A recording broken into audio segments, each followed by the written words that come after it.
I'm sure for everyone who has been following the news that the story that broke just yesterday, that Secretary of Defense Panetta said that Israel is actually likely to bomb Iran, and war is likely in the coming months.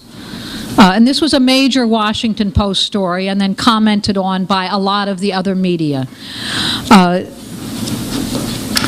And then it's also followed by all kinds of denials. Will the U.S. be able to persuade Israel not to take this step?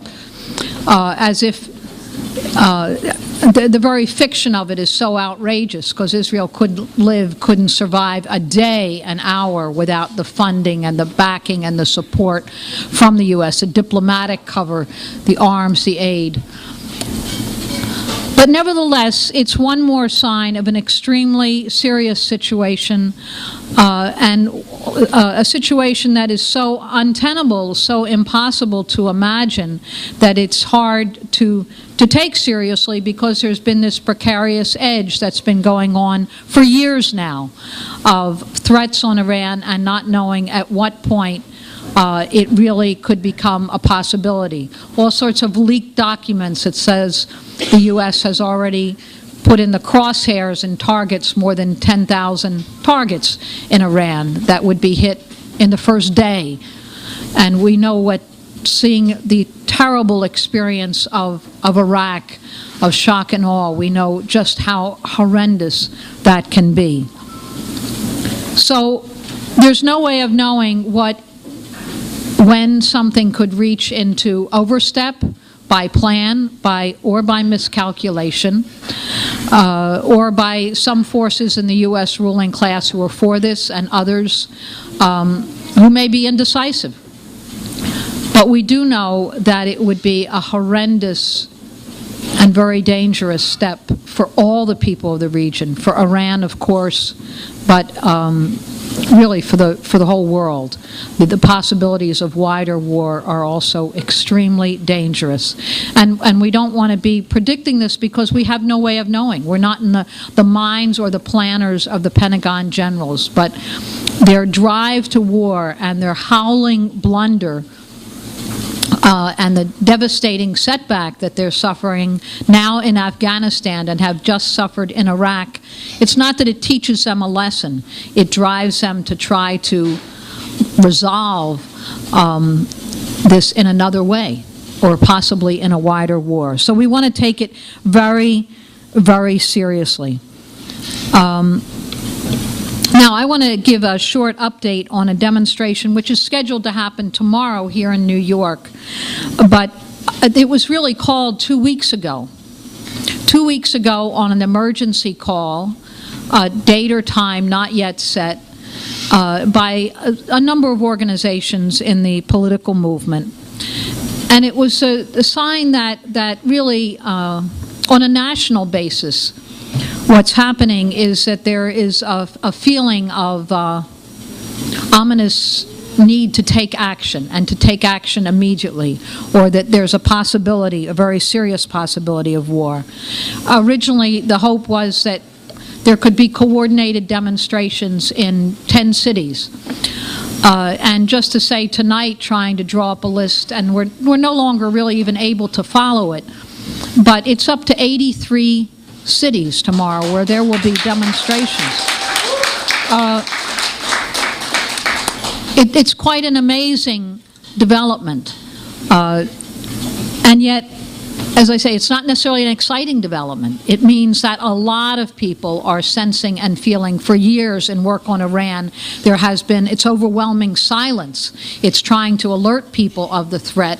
And now we're suddenly at a point where almost every political organization has sent out texts and emails urging people to come out tomorrow. That's a very interesting development, and pulling their ranks out across the country. Originally involved in this initial call, along with several Iranian organizations, our friends here from C, was the IAC, the International Action Center, World Can't Wait, UNAC, United National Anti-War Coalition, Vets for Peace, other groups. And what was important, what was most important was that from the ground floor, and I think we had a lot to do with insisting on this, there were clear demands focused on the U.S., that what happens too often in the movement is that there's complete confusion over where the problem is stemming from. So the demands of no war, no sanctions, no intervention, no assassinations on Iran, that's a huge step in the movement in this country where imperialist arrogance infects the movement also and leads many movement to be taken in by the demonization that goes on against whatever country is targeted, is in the crosshairs of the U.S. at that time. So there's a lot of confusion about, is this war about democracy, about human rights? So it's important ground that's won, and also in the past days we've seen national emails from United for Peace and Justice, Code Pink, Brooklyn for Peace, from different Occupy lists, all of this very important. So the demonstration tomorrow in Times Square, it was originally called as a picketing, really, at the north end of Times Square without a sound system, because we thought there would be more interaction, more ability to leaflet, talk to people. It seems at this point we may be surprised, we don't know, but with the turnout tomorrow, maybe now we're sorry we don't have a sound permit, that we're doing this by mic check and by chance and so on. But it will mean that we want everyone here to very much, it'll take a lot of help to get out the beautiful signs that have been made, and especially to get out this wonderful issue of the paper that leads with the headline, anti-war groups to hit the street as danger to Iran grows. Now that, getting out the paper tomorrow is going to be a real focus of our work, and also gathering names of new activists, because if this is seriously a war threat, then in the coming months, building a fighting organization will be extremely important part of it. So those are two things for tomorrow. We're hoping that everyone here will have an opportunity to come.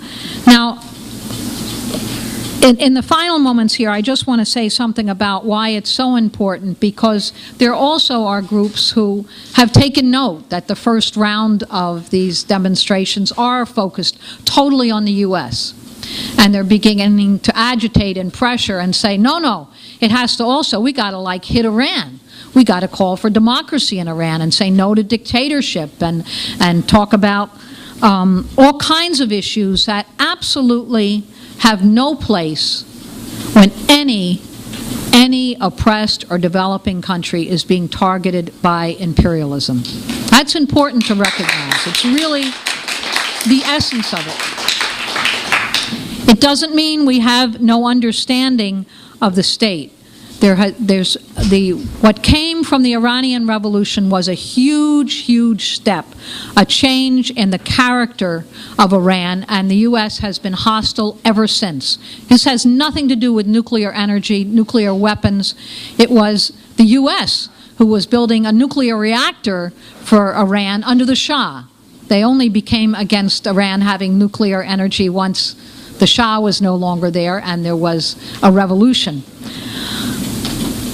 We also, though, want to take note that the Iranian Revolution is not a socialist revolution. The bourgeois right to own property, businesses, land, wealth, inheritance, all of that still exists in Iran today.